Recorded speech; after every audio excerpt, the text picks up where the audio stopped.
তো hello everyone, সবাই কেমন আছো? আশা করি অনেক ভালো আছো। আমি অনেকটা ভালো আছি। আজকে তোমাদের সাথে একটা নতুন বিষয় শেয়ার করব। বিষয়টা হচ্ছে আমি আমার চ্যানেলটা কিভাবে শুরু করেছিলাম, শুরুর দিকটা কী অবস্থা ছিল। আসলে শুরুর দিকটা বলতে অনেকটা হতাশার মতো ছিল। সেখানে ছিল না কোনো ভিউজ, কোনো কিছুই ছিল না, না ছিল কোনো সাবস্ক্রাইবার। সাবস্ক্রাইবার একটা দুটা এরকমভাবে বাড়তো, কিন্তু এখন ধীরে ধীরে চ্যানেলটা গ্রো হচ্ছে। তো আমি প্রথমে ধৈর্যহারা হয়ে গেছিলাম যে হয়তো ইউটিউবে আর কোনো দিন কাজ করব না, এরকমটা হয়েছিলাম। তো এখন তো মনে হচ্ছে না, আসলে আশা করা যায় কিছু। প্রথমে আমি ইউটিউব অ্যাপ্লিকেশনটা ওপেন করে নিলাম। তারপর এখানে দেখতেই পাচ্ছ তোমরা অনেকগুলো শর্টস ভিডিও রানিং। তো বিষয় হচ্ছে ইউটিউব হচ্ছে তোমার এখানে প্রতিদিন ভিডিও অবশ্যই আপলোড করতে হবে এবং রেগুলারিটি মেনটেন করতে হবে। এক সময় দেখবে তোমার ইউটিউবটি অনেকটা ভালো দিকে চলে যাবে চ্যানেলটা, ঠিক আছে? তো আমি আমার চ্যানেলে চলে যাব। তো এখানে বিভিন্ন প্রকার ভিডিও শো হচ্ছে। মোট কথা হচ্ছে ইউটিউব হচ্ছে ধৈর্যের জায়গা। যারা ধৈর্যবান, যারা ধৈর্যবান তারা ধৈর্য ধরে থাকতে পারে এখানে, তারা এক সময় সফলতা পায়। তো আমি এটাই বলবো যে তোমরা যারা ইউটিউবে কাজ শুরু করেছো অবশ্যই ধৈর্য ধরে কাজটি চালিয়ে যাও। শুরু থেকে ভিউজ একদম থাকবে না, হতাশা হওয়ার কিছু নাই। আমার চ্যানেলেও ছিল না, একদম ভিউ ছিল না। আর এই জন্য আমি কয়েকদিন কাজও করি নাই। তারপর হঠাৎ করে মনে হলো না, ভিডিও ছাড়তে থাকি, একদিন তো ভিউজ আসবে। তুমি দেখো শুরুর দিকে আমার ভিউজ একদমই ছিল না। হ্যাঁ, বর্তমানে আমার সাবস্ক্রাইবারও বাড়ছে এবং ভিউজও আসছে। তোমাদের তোমরা পাশে আছো তাই এসব সম্ভব হচ্ছে, আর নয়তো তো সম্ভব হতো না, ঠিক আছে? তো দেখো যে আমি আমার ভিডিও নিয়ে নিব যার ভিউজ খুবই কম ছিল।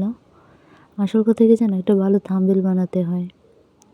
তো আমি এডিট অপশনে চলে গেলাম। তো এখানে গিয়ে দেখি কি করা যায়, কি সমস্যা ছিল, কেন ভিউজ আসেনি আমার ভিডিওতে। তো এখানে ভিউজ না আসার অনেকগুলো কারণ জড়িত। দেখো কত বড় থাম্বনেল থাম্বনেলটা তো ভালোই হয়নি, আর অ্যাট্রাকটিভ হয়নি। এখানে টাইটেলটা সুন্দরভাবে দেওয়া না। টাইটেল সবসময় ছোটো দিতে হয়। তোমরা টাইটেল যারা অনেক লম্বা দাও তাদের অ্যালগরিদম সেগুলোকে একটু গ্রহণযোগ্যতা কমই আছে, বুঝছো? তো যত পারো ছোটো একটা টাইটেল দেবা এবং বিভিন্ন প্রকার হ্যাশট্যাগ দিয়ে দিবা তোমাদের পছন্দ মতো। তোমাদের ভিডিও যেমন সেরকম হ্যাশট্যাগ দিয়ে দিবা। তারপর তোমরা ডেসক্রিপশন বক্সে চলে যাবে। ডেসক্রিপশন বক্সেও কিছু লিখবো গান সম্বন্ধে, বা তোমরা নাটক করো, কমেডি করো, কমেডি সম্বন্ধে যে যাই করো। তারপর এটাকে পাবলিক করে দিবা। ডেসক্রিপশন বক্সে অবশ্যই হ্যাশট্যাগ দিবা। তারপর লোকেশন দিয়ে দিবা। বাংলাদেশ থেকে হলে বাংলাদেশে, যে দেশ থেকে ভিডিও বানাও, ভিডিও আপলোড করেছে সেখানেরই লোকেশন দিয়ে দিবা।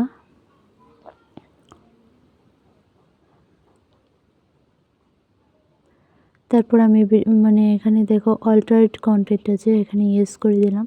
তোমরা যেটা করার ইচ্ছা সেটা করো, তোমাদের যেটা উপরে লেখা আছে পড়ে। তোমরা যদি এআই দিয়ে ভিডিও বানাও তাহলে যা যেটা দেওয়া আছে সেটা আমি এখানে ইয়েস দিয়ে দিয়েছি। বিষয়টা হচ্ছে এই ভিডিও আপলোড করার এতে যে ভুলগুলো থাকে, এই ছোটোখাটো ভুলের জন্যই কিন্তু একদম ভিউজ আসে না। তো কোনো ভুল করা যাবে না, যে যেমনভাবে পারো। অনেকটা যারা নতুন ইউটিউব হলে তারা শুরুটা আসলে ভুল দিয়েই তৈরি হয়। হ্যাঁ, প্রত্যেকটা ভিডিও আপলোডে ভুল করে, রেগুলারিটি মেনটেনে ভুল করে।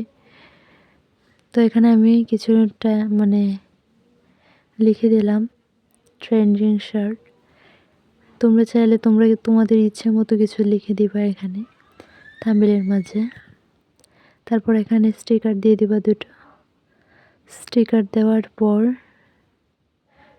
বিষয়টা হচ্ছে থাম্বনেলটা তোমরা অ্যাট্রাকটিভ বানাবে। যে যেরকম বিষয় নিয়ে ভিডিও বানাও সেই বিষয়ের ওপর থাম্বনেলটা অ্যাট্রাকটিভ বানাবা, তাহলে অনেকটা ভালো হবে। তারপর এটাকে আমি সেভ করে নেব, ঠিক আছে? মোট কথা হলো ইউটিউবে তুমি রেগুলারিটি মেনটেন করে ভিডিও আপলোড করে যাও, একসময় দেখবো ঠিক ভিউজ আসবে। আর যদি তুমি রেগুলারিটি মেনটেন না করে ভিডিও 7 দিন 10 দিন পর পর একটা দিলাম, তাহলে ভিউজ কীভাবে আসবে বলো? প্রতিদিন 2 থেকে 3টা শর্ট ভিডিও, একটা লং ভিডিও, 2টা পোস্ট করে দেখো, তোমার চ্যানেল গ্রো হবেই হবে। তো আমি আজকে এই পর্যন্ত। সকলের জন্য শুভকামনা। সবাই ভালো থেকো, সুস্থ থেকো। আর বিষয় হচ্ছে যে আমি যে ভিডিওগুলো বানাই। আশা করি তোমরা এই ভিডিওগুলো দেখে উপকৃত হতে পারবে। যারা নতুন ক্রিয়েটর তারা অবশ্যই উপকৃত হতে পারবে, জানতে পারবে। আর বিষয় হচ্ছে যারা নতুন থাকে তারা অনেক ধরনের সমস্যায় পড়ে। আমি এর আগে সমস্যাগুলো শেয়ার করেছিলাম, যে সমস্যা পড়েছি। বিষয়টা হচ্ছে এই সমস্যাটি ছিল যে লাইভ স্ট্রিমিং করার পর লাইভ স্ট্রিমিং পাবলিক করা যায় না, সামথিং রং দেখায়, ইউটিউব থেকে রং দেখায়। তাহলে এটা কীভাবে আমি সমাধান পেয়েছি সেটা তোমাদের বলেছি, যে সবগুলো ইউটিউব হেল্পলাইনে দেওয়া থাকে, তোমরা সেখান থেকে সলিউশন নিতে পারো। আর ছোটো যারা নতুন ইউজার তাদের প্রথম আইডিটা ছোটোর দিকে থাকে, বুঝতে পারছো? তো হতাশা হওয়ার কিছু নাই, তোমরা নিয়মিত ভিডিও আপলোড করে যাও, দেখবে এক সময় তোমাদের চ্যানেলেও ভিউজ আসবে। আমার একটা ভিডিও ওই যে দেখো এখন এটি শেষ পর্যায়ে ভিডিওর মোটামুটি ভিউজ আসছে, ঠিক আছে।